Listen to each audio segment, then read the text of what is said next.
Hey, everybody, welcome back to the Queens Lair. I am your host, Kellie Miles, and today's topic is on co-parenting in blended families. And before I bring on my guest, I wanted to read you guys a little bit of statistics that I found in an article on Love to Know Media called Blended Family Statistics, a deeper look into the structure, written by Kristen McCarthy, Master of Education. So while there's not a lot of specific statistics on blended families, which are also called step families or remarriages, Pew Research Center reports a generalized look at blended families in the U.S. today for the purpose of better understanding the blended family structure. A blended family is defined as a household that includes a step parent, step sibling, or a half sibling. 16% of children live in blended families. Per the U.S. Bureau of Census, 1,300 new step families are formed each day. 40% of families in the U.S. are blended, with at least one partner having a child from a previous relationship before marriage. The number of kids living in blended families has been stable for nearly 30 years. So that's just some information just to share with you guys so that you have some information and statistics on the blended family. So now I'm going to bring on our guest. Hello, Chris. How are you? Oh, it's great. It's an honor to be in the Queens Lair. I'm able to come out my man's cave and join the Queens Lair. Yes, I like that, and I love that. You have your own family, and so just tell us a little bit about yourself, who you are, where you're from, and then we'll get into this conversation. Well, my name is Chris Hampton. I'm also I'm a father. I'm a grandfather. I'm Papa now officially with Pop three pop. wonderful grandchildren. Step parent to two children, and married to my lovely wife, Wandria McCall Hampton, who I call Little Red. But Yeah. I'm also the founder of CHAMPIAM organization, and I'm a motivational speaker, best-selling writer, and author. And those are just a few things that you can say about me. Yes, well, I love that. Champ, I am. Yes. And so one of the things that I love is that you are I guess, the step parent going into the relationship. Hmm. And I Yes. think it's amazing to hear from a male's perspective, because us women, we have our own experience, we have our own stories, but we never really get to hear the perspective from the men. So I think this is so amazing. And this is our Kingdom Marriages episode. I'm sure you guys saw that in the beginning. With the intro. And so in our Kingdom Marriages, we talk a lot about the different experiences of having a marriage within the kingdom of Christ. And so tell us a little bit about your story when it comes to being in a blended family. How were you introduced to the children? How did it start? Tell us a little more about your story. Well, as I was sharing with you earlier today, I was talking about my story is very unique to me. Um, I didn't have any children going in, and I wasn't married before I came into the relationship, so I didn't have any past issues before I came in. I was coming into the family, and my wife had two beautiful young children. I don't remember the ages right now that we came in. They were like, I think 5 or 6 years old. Don't quote Okay. me on that one, but they were young when they were coming in. So in my mind, I'm like, they're 5, 6 years. They're young. I can come right in here and just pick up and go where they left off and just move. And I had in my imagination a picture. So, guys do fantasize about family. I wanted to know, we were looking at how we think the family was going to be. And, I actually thought it was going to be like the Brady Bunch. You come in there and I got my family, and we're going to bring my family and your family, and we're going to be all happy. You never saw the Brady Bunch saying, you ain't my daddy. You sure didn't. I ain't got to listen to you. You ain't never heard any of that on the Brady Bunch. You never saw that. And then, you think about, then you're thinking about growing your marriage at the same time. And I'm going to share today mainly because I did not experience the blended family in a great way. And I'll say it like this. And I'm going to tell you more of my failures than I did from my success. Our marriage came to a traumatic halt because we're married for 20 years, but in the middle of that time, we were actually separated for 10 of those years.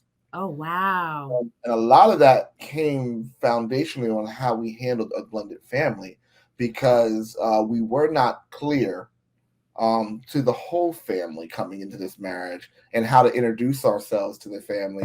I'm thinking the kids are young, they're fine, I'm all right, they're good laughing and joking and all that stuff. But when we came to that wedding day, there was a shift of control, a shift of realities. And I don't believe that they were ready for that transition either. So as grown people, we're looking at it as, hey, we got this family, we're going to do that. But once you decide that you're going to take this family on, you really should be dating and getting the trust of the children as well. And that was something that I did not take the time to do. And then realizing that you don't realize that children have traumas of their own that they're going through. Her ex-husband was not on the scene or nowhere to be found. So in that, if that's not resolved in the child's head, they're thinking that this magical man is going to come back out of nowhere, and he can't come back if you're standing in his seat. Right. And you're like, well, no matter how great you are, you're still not him. And you're dealing with that natural resistance of authority, that natural resistance of this. You're coming into our family, and I'm not ready for you to be here. And you're thinking about, hey, we're going, and I'm leading the direction, and you're following my lead. And then now you have resistance. Yeah. And they're not ready for that. And now they're going to do what a child now does. Now, it's funny because I see my granddaughter now, and I'm a papa, and I'm blessed to be a papa, and our family is blessed to come back together after 10 years.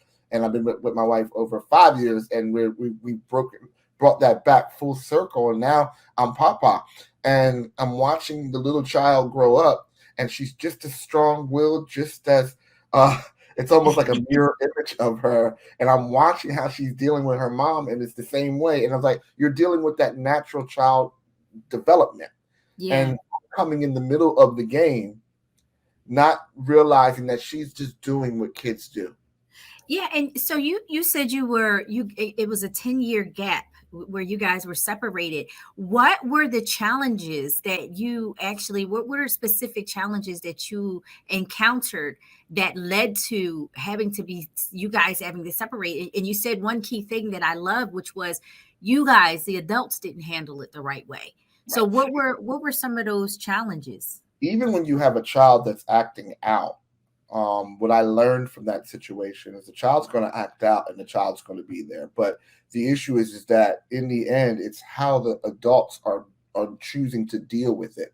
I think what came in this situation, that's what I told you earlier, there's like in this conversation, there's like 4 sides of the truth. There's my side, there's my wife's side, there's the children's side, and then there's the truth. So we're all coming from it. If you probably asked them what they heard, they're probably riffing off of something that I don't even remember I said. But the truth is how they were feeling and how they were dealing with it. I can't speak to my wife because she's not here, but one of the things that she used to share was that in those situations when we would go nuclear, and when I say nuclear, a situation can go nuclear, most of the time when we were nuclear, she wasn't around. Wow. So she's automatically put into a position where she's in the middle. Yeah. And you're like, as the husband, you're like, you're supposed to be on my side. And the daughter's like, you're supposed to be on my side. And then my wife is trying to deal with, I put my kids in this, and I understand I'm putting my kids in this. Really, she was supposed to be on my side, but she's dealing with that. And now because she's out of place, we're all out of order. We're all out of order. And now emotions are getting involved. And I think one of the things as a man, I've never had to deal with anger before. Anger, anger can go. I remember one time I had a water bottle. I got so angry, I just went boom, and the top of the bottle went out. I was like, where did that come from? That's not me. I'm happy. But the key was, the trigger for me was disrespect. And when she didn't way, she would outwardly disrespect me, and a lot of times it would happen. Laundry wasn't there, so then it becomes a he said, she said thing. And then because I didn't feel like I was being supported, I would do something or say something that was wrong. Yeah. So now you got to deal with the adult because the adult did something wrong, and I'm not hearing anything in those situations because I can't see. Listen, I grew up from an area. I'm sure you grew up from an area that you respected the basic thing was to respect your elders, Respect your no elders. matter what. But that wasn't happening. So I could not make that process, and I could not get there. And then because a child is a child will know how to push the button Yeah. automatically. So then she would Yeah. push those buttons and know that I would do a response. And I got to get to the point where I had to mature and say, no, she's the child. I got to realize that feeling is there and I got to work that feeling out. And then I had to learn. So it was slower and slower that she was pushing the button, and it took slower and slower for me to respond. But we still had that toxicity that Right. now came because now my wife is now not, we're blocked. My kids are blocked. And listen, then we had to deal with discipline. And then when I'm thinking I'm disciplining, then I had to deal with her parents. And I'm like, y'all not here. Right. So I had to do it. So I felt like everybody was jumping and putting tensions towards me. So what Yeah. did I learn? What did I learn from that? Because it sounds like I'm riffing right now. And it's like, but in reality, No, but it's good because these are the things we need to hear. And like, even before you go into what you learned from it, I guess, you went into the situation with the mindset of what your perception of how things were supposed to go. And then you have this little girl who is still kind of having memories of the father. She is still waiting to come back into the picture. And then you're there and the child is probably looking like this is a blocker. So when you have that, do you think some of the conflict that you had with her when Wandria wasn't there, when your wife wasn't there, do you think that it was because she was the daughter was internally acting in a way to get that attention and to kind of show you're not going to have the power because you're not my dad? And when you're dealing with that, how do you address the child the right way? And I guess this is where you would tell me what you learned from it, because of it, to build a relationship, allowing the daughter to know I'm not trying to replace, but I'm here to support and help. And I wasn't even thinking on those levels. So it was the fact that I wasn't even trying, here, and you're coming from the point of view from where I'm coming from. I came from a family where my father was never around. So here, me in my mind, I'm thinking I'm doing all the right things, yet I'm still getting rejection. And then I'm also had a fear of rejection and dealing with rejection in my own personal life. So here I am, no matter what I do, I'm wrong. And I'm internalizing these things towards myself.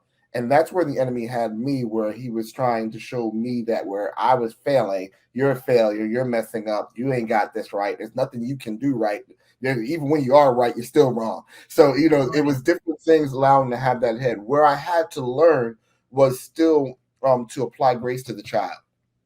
And it's kind of hard to say. It's easy to say that now. And as you know, being in this situation yourself, it's easy to say this hindsight, what we could have did better. Because maturity is saying, I learned from that lesson and I won't do it again. What I had to learn, and one of our people that we had, Ayana, she was like the mother to everybody, and she raised she was taught everybody's kids. She was at Sunday school, but she was saying that there are some things that they're not going to appreciate and really understand till you get older. The selfish side of me was like, I ain't saying that. I'm dealing with this now. I ain't got 20 years for them to catch their mind up, and I had to be. And I was young, so there's maturity levels on my side. So when dealing with that situation, I had to learn that you have to apply grace. Two, you have to make sure that your communication with your spouse is on point, because our communication and our level of agreement, the chain of command needs to be addressed on how you are going to discipline the child, your children, and be in agreement that this is how it's going to be. Because when I thought that it was my right to be able to be physically to address, that was something that I overstepped, but I thought it was my right as a parent to be able to do that. You have to understand, when you are in a blended situation, that it's a difference, because you're not the birth parent, and if that relationship is not there, it's going to turn into rebellion. So one of the terms that I learned Without relationship, it turns into rebellion. So Rebellion. Yep. you don't have that relationship, you can't correct. Yeah. If Yeah. that And that's relationship is, yeah, if that relationship is not established, if that relationship is not then established and and respected, it sets up for a spirit of rebellion because yes. they can't receive correction because correction is based out of love. And although I'm saying I love her and I love my children at that time, because they did not feel the relationship was on equal level of that love, they were not receiving that love. So their Hmm. natural inclination, and your natural inclination is when someone who doesn't have relationship corrects you, you're like, well, who are you? Right. It's a natural thing. And I had to realize that. Hope Yeah. I'm not over. And that's really, really good because I think that's so important to understand is rebuke without relationship leads to rebellion. And that is so true. I read that a long time ago and it always stuck with me because of the impact that it had even on my son in our blended family situation. But before we go talking more into relationship and rebellion, I want to just play this quick commercial break and then we'll come back and we're going to jump into this conversation some more.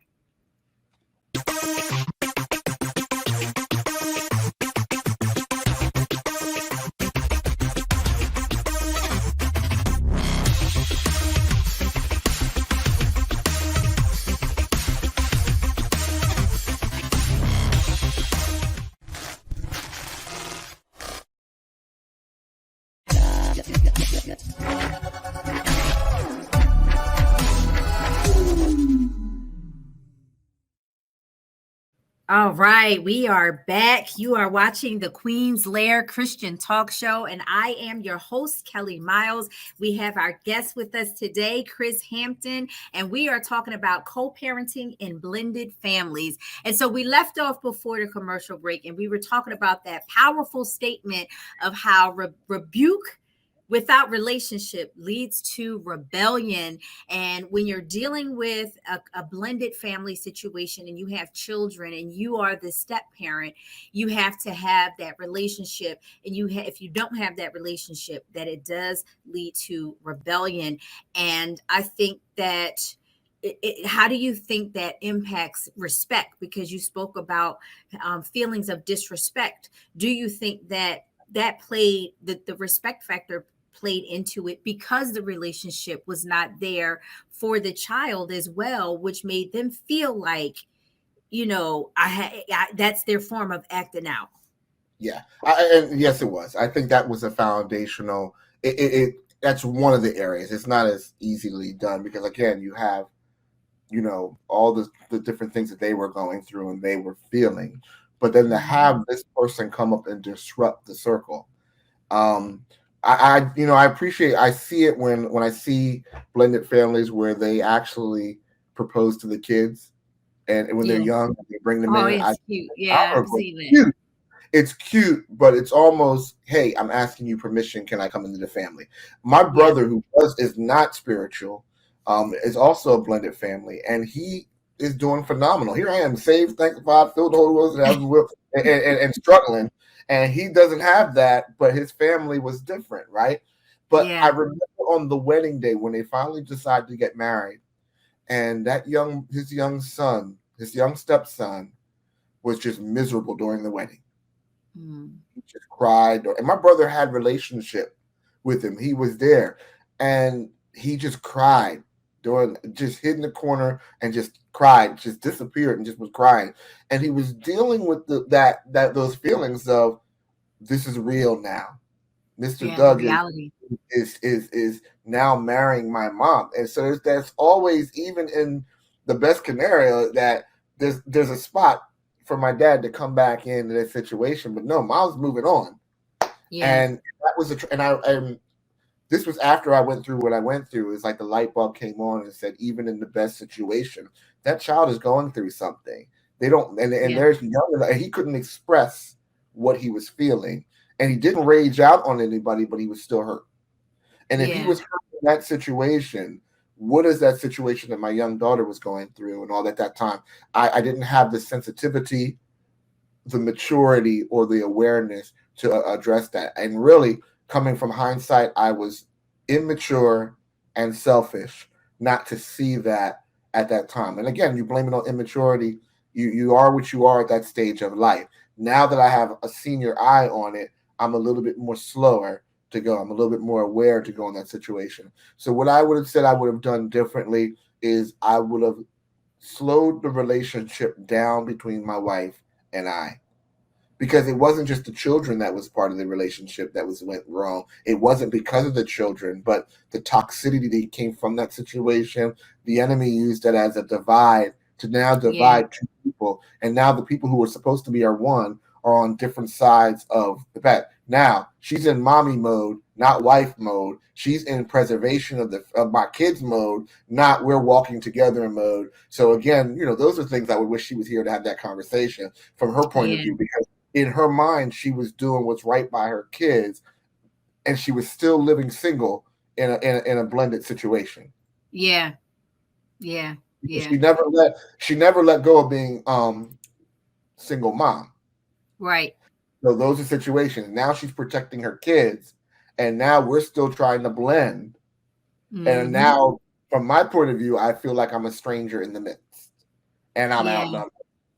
So Yeah. then part of my anger in lashing out is I'm really dealing with the insecurities I'm dealing with. So this is what happens when blended families go wrong.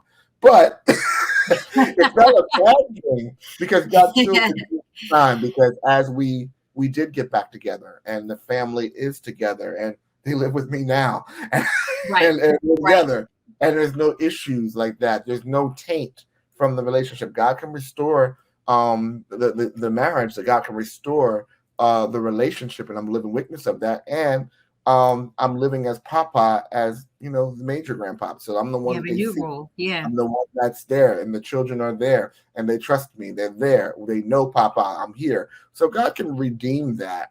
Can I say that it hurt? It really did hurt. It hurts. It hurt a lot. That was a traumatic situation. That that's why I think we need more conversations like this Yeah. from the blended point of view. Because even when we had spiritual advice from pastors and ministers and all that, they weren't blended. They can tell me principle, but it's something that when we can talk about what we're going through right now, and that we Yeah. can now encourage, and I can now encourage another man and saying, okay, put your ego aside and see the long view. It's harder to tell somebody that when they're going through it, because when we're going through it, all we see is this. Yeah. Yeah. And when you talk about that support, because you spoke about the support from your wife, and if there's a lot of women out there that look at it as, this is my child and you can't discipline my child, and it puts a strain on the relationship, because if you can't, as an adult, identify something that the child is doing wrong and correct it, and you don't have the support from your wife, that definitely is going to cause a barrier between them in the marriage. So can you speak to the women and say what men need from you, from us as the women, when it comes to trying to build that relationship with the child and dealing with that disciplinary factor? How can the women what can women do to better support? Well, from the male point of perspective, we're considered supposed to be the disciplinarians. We're supposed to be the last word. So if I have to submit my last word to the relationship, then I need her to function in that situation as a disciplinarian, and we would be one. And that was one of the issues that we did not have, was that if it was almost like, I need you to defend me. Right. I need you to be able, if I can, because that feeling of a man is not used to that feeling of helplessness.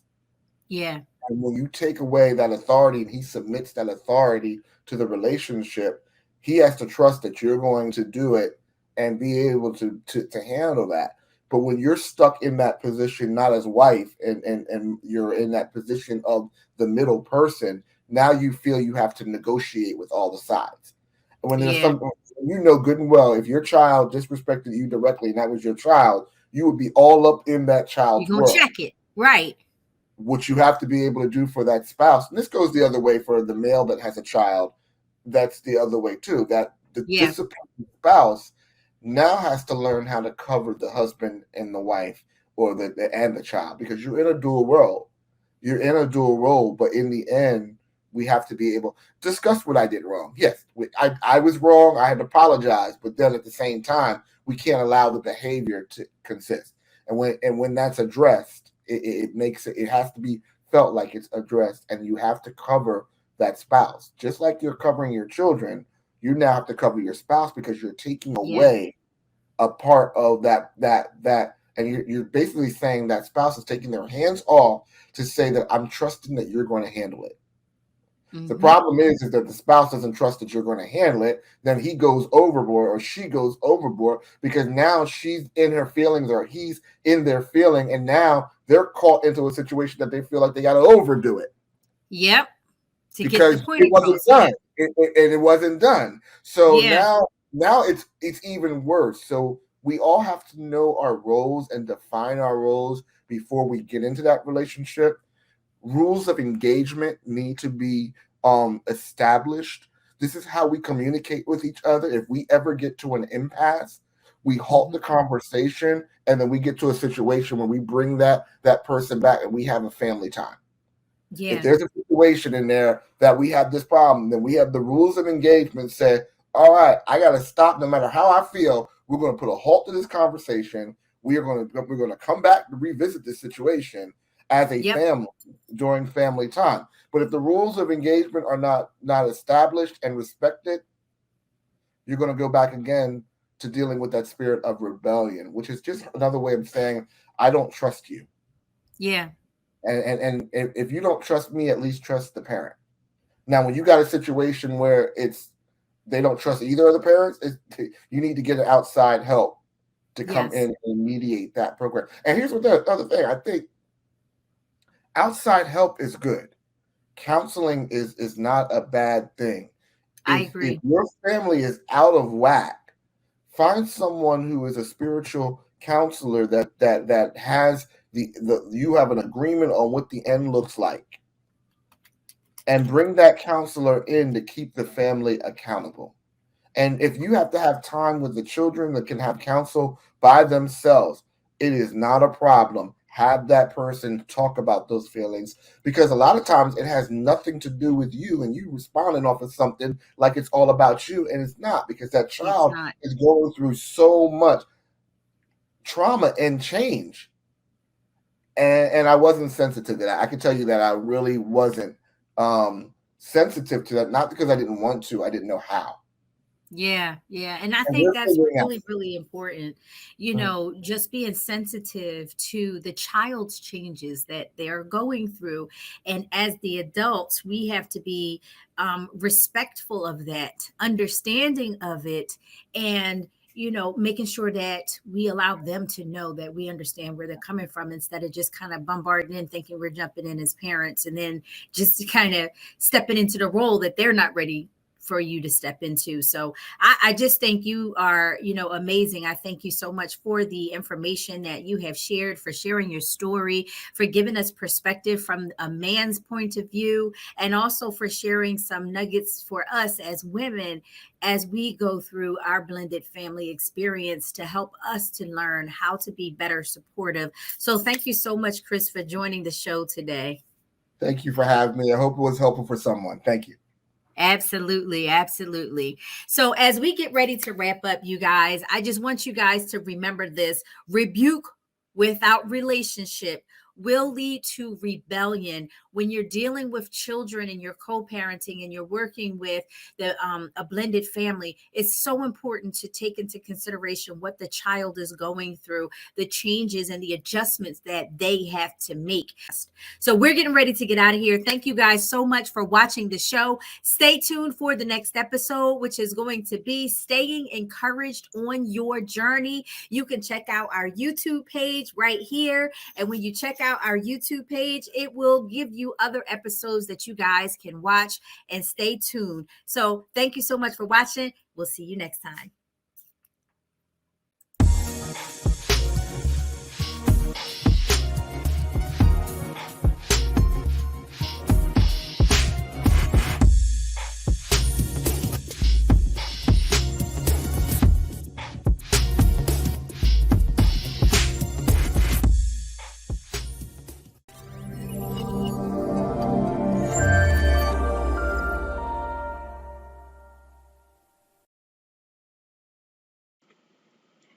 Thanks for watching The Queen's Lair. Stay tuned for the next episode.